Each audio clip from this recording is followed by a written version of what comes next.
वो जेडीयू और भाजपा जो अपने आप को सबसे ज्यादा दूध की धुली हुई पार्टी बताती है, उनके कई मंत्री पेंशन घोटाले में शामिल हैं। जहां पे उपेंद्र कुशवाहा से लेकर ब्रजेंद्र यादव तक सबके नाम के ऊपर यह बात चल रहा है, चर्चा चल रहा है कि साहब ये लोग अभी केंद्र सरकार में हैं, ये लोग अभी बिहार सरकार में हैं और इसके अलावा ये लोग पेंशन भी उठा रहे हैं। मतलब स्कीम की तो इन्होंने धज्जियां उड़ा के छोड़ दी है। अब पूरी कहानी क्या है, कितना पेंशन उठा रहे हैं और पेंशन घोटाला है क्या, सब कुछ आपको विस्तार पूर्वक बताएंगे। और वो दूध की धुली पार्टी जो अपने आप को बताती है कि भाई हम तो एकदम दूध के धुले हुए हैं, हम तो कुछ गलत करते ही नहीं है, उनके ऊपर कई सारे सवाल जो है वो शुरू हो गए हैं उठने। अब पूरी कहानी क्या है सब कुछ आपको विस्तार पूर्वक बताएंगे, लेकिन उससे पहले मेरा परिचय जान लीजिए। मेरा नाम है रजत और आप जनता जंक्शन देख रहे हैं। 8 नेताओं का नाम है, उन नेताओं के नाम पे ये है कि भाई साहब वो केंद्र सरकार से भी पैसा ले रहे हैं,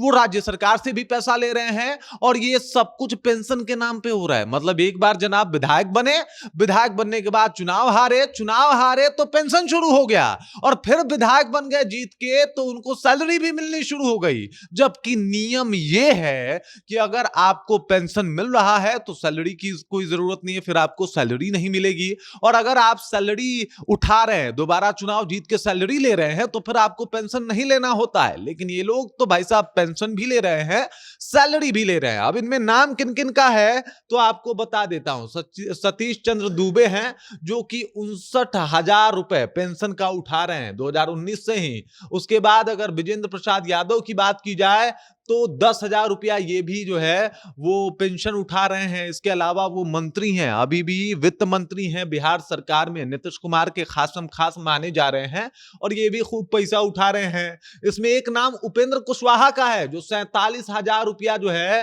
वो 2005 से ही पेंशन उठा रहे हैं और इनको भी मतलब आसानी से पेंशन जो है वो मिल रहा है, कोई दिक्कत ही नहीं है। इस तरीके का माहौल बना हुआ है। देवेश चंद्र ठाकुर हैं, 86,000 रुपया देवेश चंद्र ठाकुर जो है वो पेंशन उठा रहे हैं, जबकि ये लोकसभा के सदस्य हैं। लल्लन कुमार सराफ हैं, ये 50,000 रुपए उठा रहे हैं, जेडीयू के नेता हैं। संजय सिंह जेडीयू के नेता 68,000 रुपए जो है वो पेंशन उठा रहे हैं। और वहीं पे नीतीश मिश्रा जो कि भाजपा के नेता हैं, 43,000 रुपया ये भी पेंशन उठा रहे हैं। अब सवाल ये है कि भाई साहब जब आप लोग ऑलरेडी, नीतीश मिश्रा देखिए, नीतीश मिश्रा भाजपा के नेता हैं, अभी फिलहाल जाले से विधायक हैं, इससे पहले भी विधायक थे। इसके अलावा भी ये पेंशन उठा रहे हैं, पेंशन स्कीम का जो है वो फायदा उठा रहे हैं, जबकि नियम ये कहता है कि आप दोनों में से एक ही उठा सकते हैं। आप अगर मान लीजिए चुनाव हार गए और आपके लिए जो पेंशन की व्यवस्था है वो पेंशन दी जाएगी, लेकिन आप जो है वो सदन में होते हुए पेंशन उठा रहे हैं, इसके ऊपर कहीं ना कहीं सवाल तो खड़ा होगा ही। 2005 से कोई उठा रहा है, कोई 2015 से उठा रहा है, कोई 2010 से उठा रहा है और उसके बाद अब सवाल पूछा जाना लाजमी है कि भाई साहब आप लोग तो दूध की धुली हुई पार्टी हैं, आखिरकार आप लोग ये घोटाला काहे कर रहे हैं। इसको लेके आरजेडी ने भी पूरा बवाल काटा है। आरजेडी पूछ रहा है कि भाई साहब देख लीजिए ये लोग हैं दूध की धुली हुई पार्टी, ये लोग कहते हैं घोटाला और भ्रष्टाचार के खिलाफ है, जबकि खुद ही कई मंत्री जो है वो भ्रष्टाचार और घोटाले में संलिप्त पाए जाते हुए दिखाई दे रहे हैं। अब ये जो पेंशन घोटाला है इसको लेके कई सारी बातें जो है वो मीडिया में और तमाम लोगों तक पहुंचनी शुरू हो गई है। जहां पे इन लोगों से सवाल पूछा जा रहा है तो इसका ठीक से ये लोग जवाब नहीं दे पा रहे हैं। उपेंद्र कुशवाहा तो ये कहते हुए चले गए कि भाई साहब झूठा आरोप लगाया जा रहा है, हम कोई पेंशन वेंशन नहीं ले रहे हैं, ये सब कुछ गलत है। भाई गलत है, ऐसा हुआ ही नहीं है।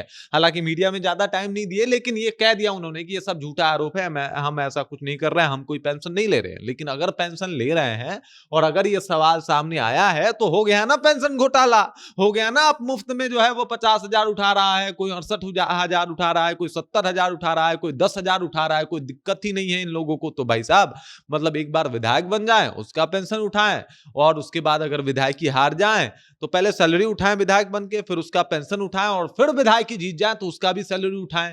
कमाल की बात हो गई है। और उसके बाद इस बात की चर्चा शुरू हो गई है कि अगर इस तरीके से पेंशन घोटाला होगा तो आखिरकार ये दूध की धुली पार्टी कैसे अपने आप को बता पाएगी कि भाई साहब हम तो भ्रष्टाचार के खिलाफ हैं, क्योंकि कटघरे में अब इनके 8 नेता हैं। बाकी इस खबर, इस जानकारी को लेकर आप क्या सोचते हैं, आपके जहन में क्या कुछ चल रहा है, कृपया कमेंट कीजिए और अपना विचार हम तक पहुंचा दीजिए। आप देख रहे हैं जनता जंक्शन और मेरा नाम रजत है।